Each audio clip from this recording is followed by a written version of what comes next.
खबर राजसमंद जिले से है। नरसिंहपुर जिले के बॉर्डर में और राजधानी ढाबा में संत राम लला सरकार से हमारे दबंग इंडिया न्यूज चैनल के पत्रकार द्वारा उन्हीं की सच्चाई के विषय में जानकारी लेना चाहा। सुनिए राम लला सरकार ने क्या क्या कह डाला, कितनी बड़ी बड़ी भविष्यवाणियां कर दी। उन्होंने ये भी कह दिया कि 2028 तक गौ माता पूर्ण रूप से सुरक्षित हो जाएगी और 2028 तक हिंदू राष्ट्र की भी घोषणा हो जाएगी। उन्होंने ये भी कहा कि अभी तक रामलला सरकार की जो भविष्यवाणी हुई है वो सत्य हुई है। और क्या क्या कहा रामलला सरकार ने, सुनते हैं उन्हीं की मुंह जबानी। दबंग इंडिया न्यूज से उप संपादक मध्य प्रदेश राजू सिंह राजपूत की खबर। आप देख रहे हैं दबंग इंडिया न्यूज और इस वक्त हम लोग नरसिंहपुर और रायसेन जिले का बॉर्डर है। ये कौन सा ढाबा कहलाता है? राजधानी ढाबा कहलाता है, जहाँ पर हम लोग बैठे हैं। और हमारे बीच में एक ऐसी महान शख्सियत के हैं जो हमारे बीच में हैं, जो रामलला सरकार के नाम से जाने जाते हैं। आज हम उन्हीं से कुछ चर्चा करेंगे। गुरुदेव, हमने देखा है कि रामलला सरकार का बहुत ज्यादा बोलबाला चारों तरफ, तो ऐसी कौन सी शक्तियां हैं जिसकी वजह से जी आपको लोग और आप लोगों को ये सब किस तरह से कर पा रहे हैं? जी, सर्वप्रथम समस्त भारत माता के सुपुत्रों को मेरा कोटि कोटि वंदन प्रणाम। आपको हृदय से साधुवाद, धन्यवाद। देखिए, आपका बहुत सुंदर प्रश्न है। देखिए, रामलला सरकार नाम ही अपने आप में सब कुछ है और मेरे राम जी के श्री चरणों के रज की कृपा से जो भी कुछ हो रहा है सब श्रेय उन्हीं को जाता है, हमें कुछ नहीं। हम तो उनके श्री चरणों का सेवक हैं। सत्य बात यही है जो आप कहना चाह रहे थे, मैं समझ गया। देखिए, 551 भविष्यवक्ता अभी तक भविष्यवाणी किए, जिसमें लेश मात्र किंचित मात्र संदेह नहीं है कि उनकी बात सत्य हुई। उनकी बात तो पूर्णतः सत्य नहीं हुई है। एक रामलला सरकार का ही ऐसा नाम आता है कि जो भी कुछ बोला जाता है वो सत्य होती है बात। लेकिन ये बात सत्य होती है श्री राम जी के चरणों के रज की कृपा से। इसमें हमारी कोई दक्षता नहीं है, कोई सामर्थ्यता नहीं है। ये मेरे रामलला सरकार के चरणों बोला। आपने जिस विधायक को बोला वो विधायक जीत गया, आपने जिसको जो कहा वही हो रहा है, तो ये सब कैसे हो रहा है? देखिए, मुझे तो ऐसा लगता है कि जब भगवान के श्री चरणों का रज किसी व्यक्ति को प्राप्त हो जाता है, मिल जाता है ना, तो वो कुछ भी बोलता है वो सब कुछ संभव हो जाता है। जिसके ऊपर परमात्मा की असीम कृपा हो जाती है, वह व्यक्ति जो भी कुछ बोलेगा वाणी उसकी सत्य होगी। जा पर कृपा राम की होई, ता पर कृपा करें सब कोई। परमात्मा की कृपा हो जाए, इसके बाद मनुष्य किसी कार्य से वंचित रहे, ऐसा हो ही नहीं सकता। ये जो भी कुछ होता है मेरे रामलला सरकार की चरणों के रज की कृपा से होता है, मां निकुंबला के चरणों के रज की कृपा से होता है। और मुझे ऐसा लगता है कि आप लोगों के स्नेह और प्रेम की वजह से भी होता है। मेरा एक प्रश्न और है जी। बहुत सारे ऐसे चैनल हैं, बहुत सारी ऐसे मीडिया में हम देखते हैं जी, बहुत सारे चैनल खंडन करते हैं इस बात का जी, कि सनातन की जो शक्तियां हैं जी, ये शक्तियां नहीं होती हैं। जी। इस तरह से कई तरह की विकृतियां भरी बातें होती हैं, तो ये सब क्या है? मैं भारत के न्यूज चैनलों की बात नहीं करता, पूरे विश्व के न्यूज चैनलों की मैं बात करता हूं। और ये मेरी अकाट्य सत्यवाणी है। मैं पूरे विश्व के चैनलों को चुनौती देता हूं।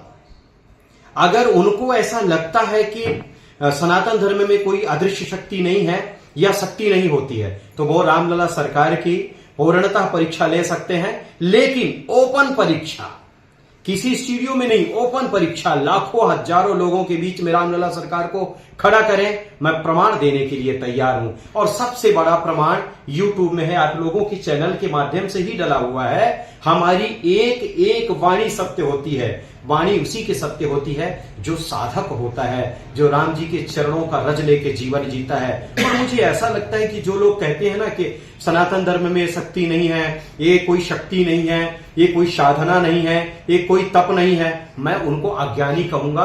और उनको एक छोटा सा लघु बालक जैसे होता है ना, किसी विषय को लेके जिज्ञासा नहीं रखता, बस कही और सुनी हुई बात को लेके रट्टू तोता जैसे पक्ष रखता है। मैं तो उनको कहूंगा वो अज्ञानी है। और एक छोटा सा शब्द और कहूंगा, मूढ़ है वो। अगर वो सत्यता देखना चाहते हैं, जानना चाहते हैं, रामलला सरकार के पूर्णतः साधना के बारे में जानना चाहते हैं, तो ओपन चुनौती है, चैलेंज है, लाखों हजारों लोगों के सामने आए और हमारी परीक्षा लें। सनातन धर्म में आध्यात्मिक शक्ति थी, है और रहेगी। ये पूर्णतः परम सत्य है, अकाट्य सत्य है, ब्रह्म सत्य है। मेरा एक प्रश्न और है गुरु जी, जी। अभी कुछ समय पहले हमने देखा, 1-1.5 साल 2 साल पहले जी। ये हालात थे, कोविड का समय था, बहुत सारे लोग मरे, बहुत सारे लोगों को वो यातनाएं झेलनी पड़ी, बहुत सारे लोगों के परिवार में कोई नहीं बचा। जी। तो उस पीरियड पे ये संत महात्मा साधु, ये सनातन, ये शक्तियां, ये कहाँ था? देखिए आदरणीय, आपका बहुत सुंदर प्रश्न है। सत्यता यह प्रश्न समाज का कल्याण करने वाला है, देश का उत्थान करने वाला है, विश्व के उत्थान का प्रश्न है। सही बात है। आपका कहने का तथ्य तात्पर्य यह है कि अगर उस समय विद्वान थे, शक्तियां थी, तो बचाव क्यों नहीं हुआ, यही कहना चाहते हैं। जी देखिए, संतों के तप की वजह से, विद्वानों के तप की वजह से, विद्वानों के ज्ञान की वजह से ही भारत देश में कोरोना का लेश मात्र, किंचित मात्र भी प्रभाव नहीं था। क्षणिक था। उन क्षणिक प्रभाव को भी खत्म किए योगी जन, तपस्वी जन। और मुझे ऐसा लगता है कि 1,00,000% सत्य है कि जितनी आपदा अन्य देशों में आई, उसके अपेक्षा भारत देश में तिल मात्र, लेश मात्र आई है। उसका मूलतः कारण योगी जन है, तपस्वी जन है, विद्वान जन है, संत जन है, साधक जन है। और मैं आज आपको एक छोटी सी बात और कह देता हूं, भारत देश में कभी भी ऐसी विपत्ति, आपत्ति नहीं आएगी। बस एक छोटा सा कार्य हर एक हिंदू करे, हर एक सनातनी करे, अपने घर में तुलसी का वृक्ष लगाए और पावन श्री रामचरितमानस को रखे, उसकी पूजन करे, माता पिता के चरणों का रज ले, गौ माता के चरणों का रज ले। मैं ब्रह्म सत्य कह रहा हूं, जीवन में ऐसी आपदा नहीं आएगी, विपत्ति नहीं आएगी। अकाट्य सत्य है, परम सत्य है, ध्रुव सत्य है, सत्य। रामलला सरकार से मेरा एक प्रश्न और है। आज हम देख पा रहे हैं, जिस तरह से आपने बोला गौ माता का चरण रज लें और उससे ये सारी चीजों का निदान होगा। आज हम देख रहे हैं कि गौ माता की बहुत ज्यादा दुर्दशा है, जगह जगह हम देख रहे हैं गौ माता कट रही। तो ऐसी हालात जो बने हैं, इस गौ माता की इस दुर्दशा को, इस हालात को ठीक करने के लिए, सुधारने के लिए संत महात्मा आगे क्यों नहीं आ रहे? देखिए, संत महात्मा संकल्प लेके आगे आए हैं और इस विषय को लेके हम इसलिए पूर्णतः सत्य बोलेंगे क्योंकि हम स्वयं गौ माता के लिए अपने जीवन को न्यौछावर किए हैं।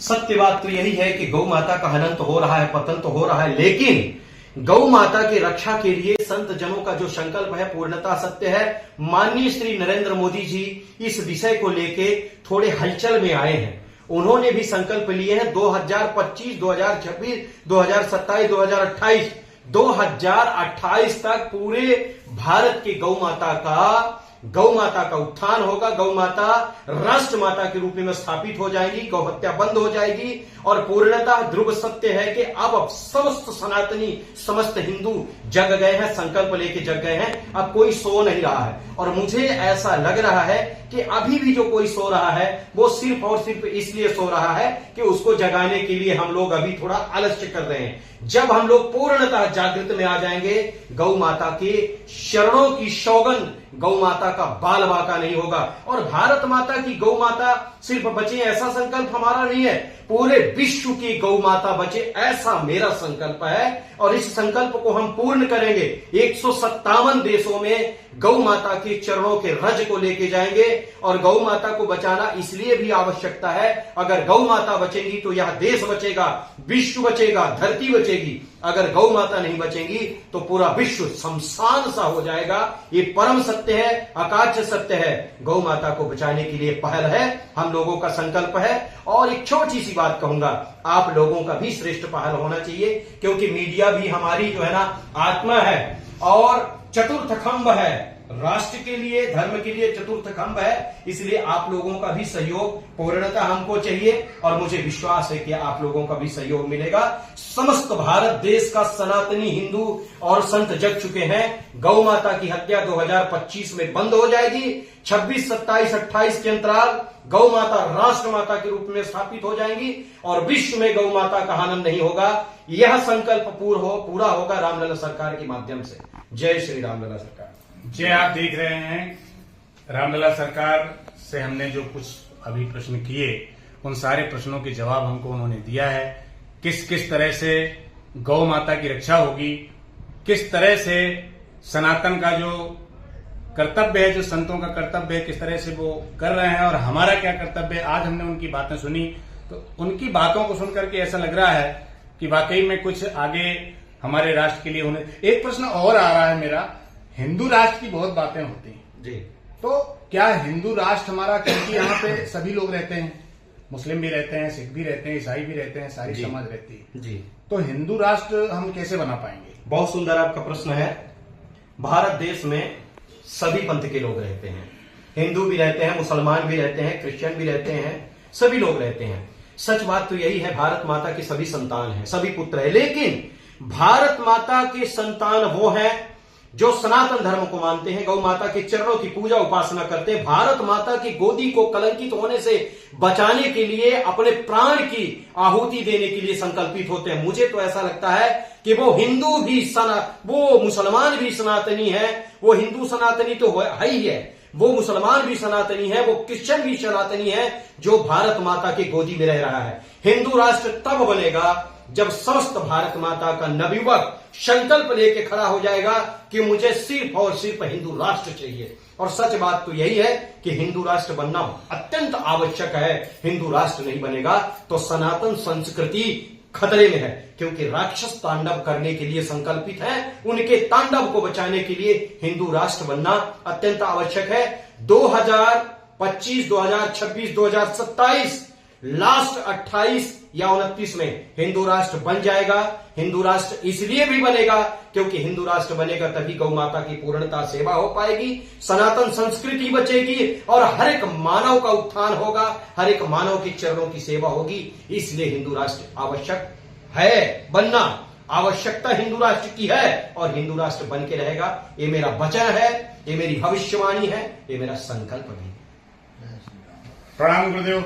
जय श्री राम लला सरकार। आप सभी ने सुना किस तरह से अभी सारी जो चर्चाएं हैं उसमें एक बहुत बड़ी बात निकल के आई कि हिंदू राष्ट्र बनेगा और 2028 तक, जैसे गौ माता की सुरक्षा 2028 तक के लिए महाराज रामलला जी सरकार जी ने बोला कि 2028 तक गौ की सुरक्षा बेहद संपूर्ण रूप से पूरे हिंदुस्तान के अंदर हो जाएगी। हिंदुस्तान की बात नहीं तो विश्व की बात कर रहे हैं कि पूरे विश्व की गौ सुरक्षित हो जाएंगी और हिंदू राष्ट्र बनने की तैयारी चल रही है। लेकिन उन्होंने एक चीज कहा, युवाओं को बढ़कर आगे आना पड़ेगा। दबंग